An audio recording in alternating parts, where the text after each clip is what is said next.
Okay, today's video was going to be entirely about 5 Scottish Premiership players who Celtic should sign. But as is often the case in this wonderful world where we all live, a curveball is thrown and I need to bat it away. And that's exactly what we're doing right now, because I'm going to record a wee intro here just chatting about the curveball, which is Alex Collado. And I sensed, given the reports today, that was what you would all want to hear me talking about, certainly for part of the video. So here we are, recording this wee bit to keep us both happy. So what is happening with Alex Collado and Celtic? What are the reports saying? Well, the first thing to say is that this seems pretty credible. Barcelona-based journalist Albert Roche broke the news saying that Celtic, Olympiacos and 2 La Liga teams are interested in Collado, the Barcelona youngster.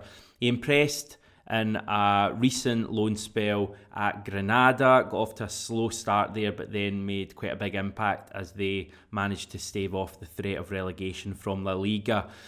This first report was then backed up by Greek reporter Giannis Koreanopoulos, who validated it, saying that it was correct. Celtic and Olympiacos had both made official offers for the Barcelona man, with Sky Sports also reporting it later on. Now, Sky aren't adding anything new to the party. They do have a tendency just to kind of report what's already been said, and everyone suddenly gets quite excited because it's Sky doing it and not some Greek or Catalan journalist you've never heard of.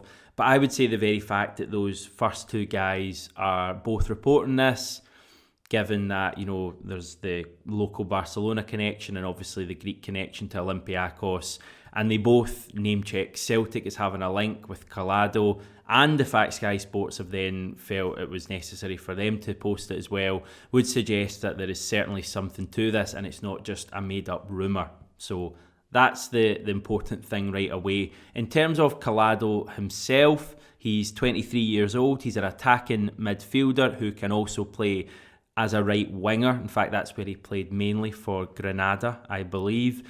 In terms of his position at Barcelona, he has been involved in some of pre-season. I think he's played about half an hour or so over the course of pre-season, spent the rest of it on the bench, and it's felt that he's not going to have much of a chance at Barcelona this coming season. He was meant to be out of contract with them next summer, although they recently agreed a 1-year extension. Part of that deal was an agreement that he would go out on loan. It was felt that a La Liga club was the most likely destination, but now it seems like Celtic are involved and we sense an opportunity. So that's pretty exciting. For me, it tells us that Ange isn't quite content with his attacking options at the moment, and he maybe feels he wants at least one more in before the end of the window, which I think is very good news from a Celtic point of view. Whether we would go for a loan deal, which it will be with no option to buy, is an interesting debate, I think, to be had, given that all of the loan deals we've had under Ange so far have had that long-term aspect involved. But exciting, I think, number one, that these seem to be genuine reports, number two, that Ange wants another attacker in, and number three, the fact that it's a Barcelona player, albeit one who isn't really a first team player, but certainly a very talented player indeed, as I think the saying would go, they don't tend to raise bad players at Barcelona. So exciting stuff. On with the rest of the video.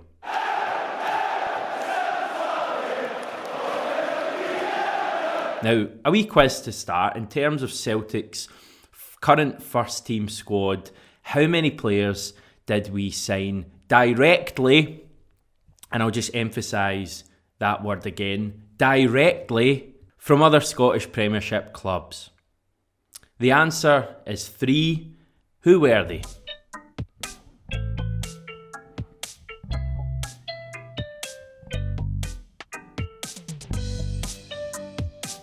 Yep, that's just enough time thinking for you there. Player 1 was, of course, Greg Taylor, who we signed from Kilmarnock.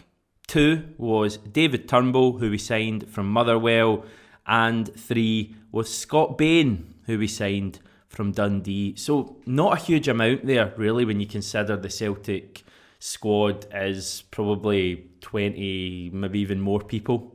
To sign only 3 directly from Scottish clubs is pretty interesting. But it does just prove that, certainly in the case of both Taylor and Turnbull, there are players that play in Scottish football that can be brought to Celtic and can eventually make it as first team players. I think certainly at the moment Turnbull and Taylor could be considered as relatively important Celtic players. So they are out there, but who is the next David Turnbull or Greg Taylor? Or possibly Scott Bain? Well, is it Connor Barron, the midfielder who was scouted by Celtic earlier this summer while he was playing for Scotland's under-21s in a goalless draw away to Belgium? Barron currently plays for Aberdeen. He broke into their team in the second half of last season after spending the first half out on loan at Celtic Hearts, where he was a bit of a star for them. He's contracted until 2024 at Pittodrie. Highly rated by Jim Goodwin. He's had loads of good things to say about him, but he is actually injured at the moment, has missed the start of the season through injury. He's still 19, he's 20 later this month, and he really hasn't played much football when you look at it. It's been a handful of games, various loans, and half a season, if that, at Aberdeen. So he's certainly one that we need to see more of. Celtic have their eye on Connor Barron, as reports were saying in the summer. As I say, we scouted him, so he's clearly a player that Ange and the recruitment team are aware of. Whether he's going to be a Celtic signing in times to come, who knows? He certainly needs to get himself fit first. He needs to put in consistent levels of performance and get games under his belt as well. But he is the kind of genuine link out of the 5 that we've got on this video. I must apologise, by the way. Barron's a midfielder. I think 3 of the next 4 are all midfielders as well. There doesn't seem to be a great number of defenders, certainly talented defenders playing in Scottish football right now, and not too many strikers either that could make the step up to Celtic. So it's very midfield heavy.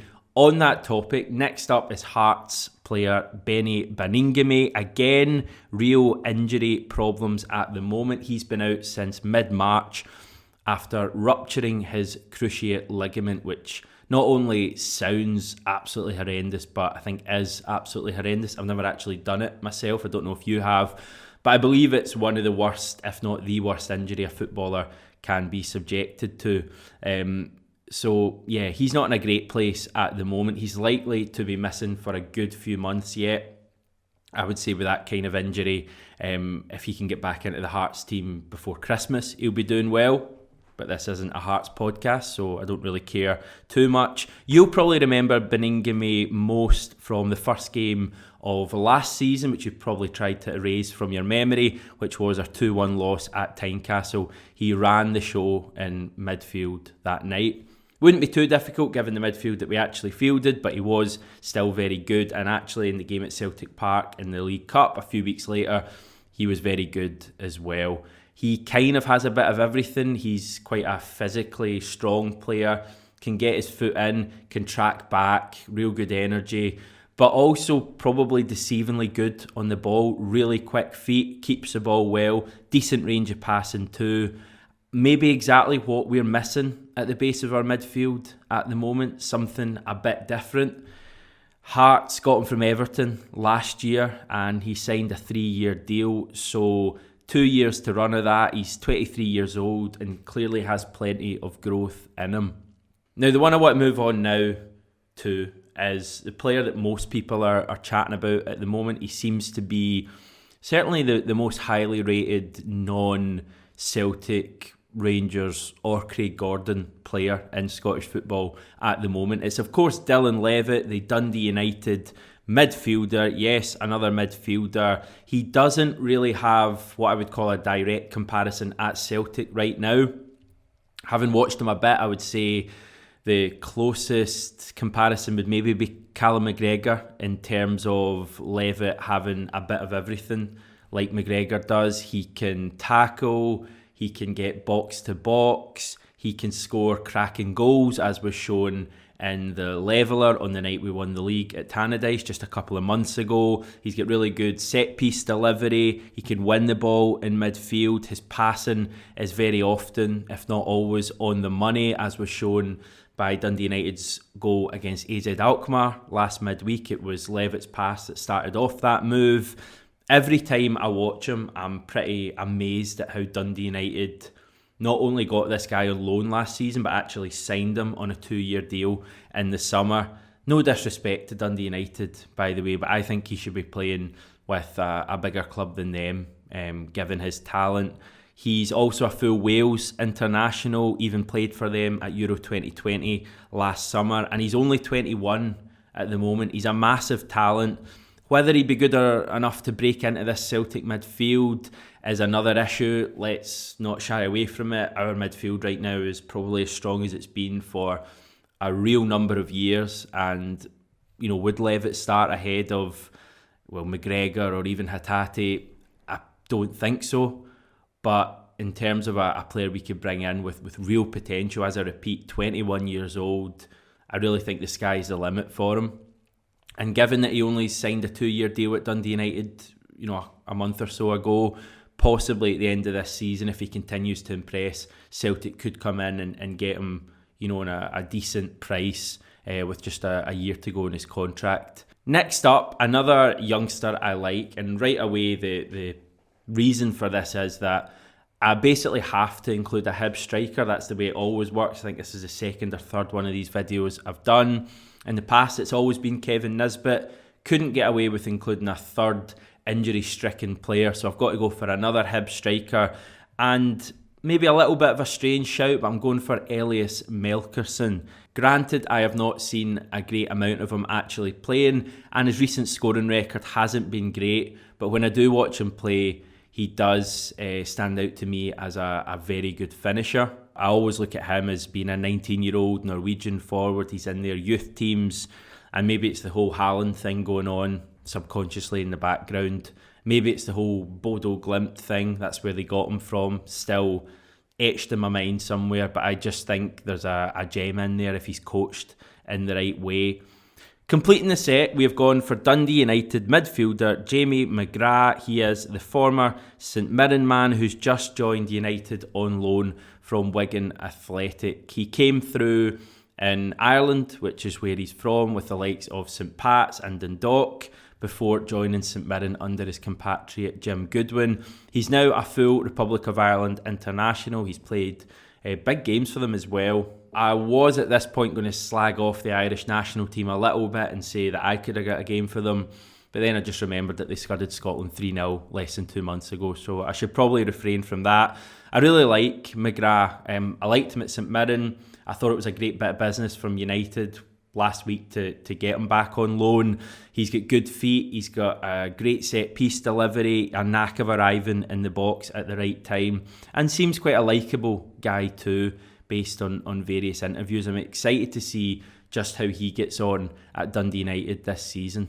Are there any players that you admire whenever Celtic go up against them in Premiership action? Any players that you just think every time he could do a job for us?